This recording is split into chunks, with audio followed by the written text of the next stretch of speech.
विषय असू द्या, नाशिक आणि कोकण पदवीधर, नाशिक शिक्षक आणि कोकण पदवीधर इथे सुद्धा आम्ही लढलो होतो आणि तेथे देखील ज्यांनी ज्यांनी महाविकास आघाडीला आशीर्वाद दिले त्यांना मी मनापासून धन्यवाद देतोय।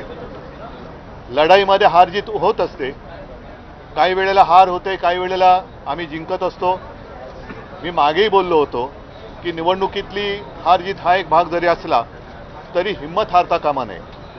आता लढाईला सुरुवात झालेली आहे आणि आज आपल्याला सर्वांना कल्पना आहे की येत्या काही दिवसात विधान परिषदेच्या ज्या 11 निवडणुका होत आहेत त्यात आम्ही महाविकास आघाडीने आमचे 3 उमेदवार हे दिलेले आहेत।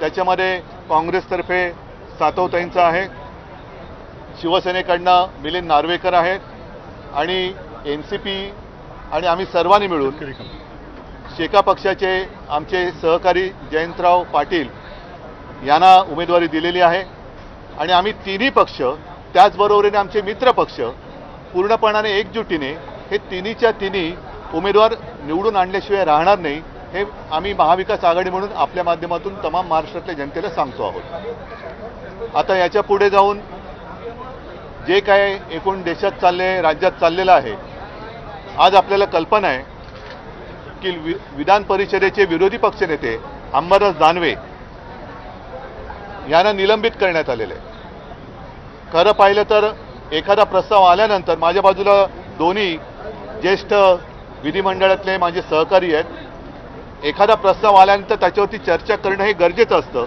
दुसरी बाजू मांडू देणं हे लोकशाहीसाठी आवश्यक असतं आणि त्याच्यानंतर हा निर्णय अपेक्षित असतो। ठीक आहे, निलंबन करायचं की नाही करायचं हा निर्णयाचा अधिकार हा अध्यक्ष महोदय किंवा सभापतींचा असतो, पण त्याच्यासाठी एकतर्फी निर्णय एका कोणाकडनं तरी मागणी झाली म्हणून निर्णय घेतला हे लोकशाहीला घातक आहे, लोकशाहीला मारक आहे आणि हा लोकशाही विरोधी निर्णय आहे। खरं म्हणजे अंबादासनं सुद्धा बाजू मांडू देण्याची एक वेळ द्यायला पाहिजे होती, ती दिली गेली नाही।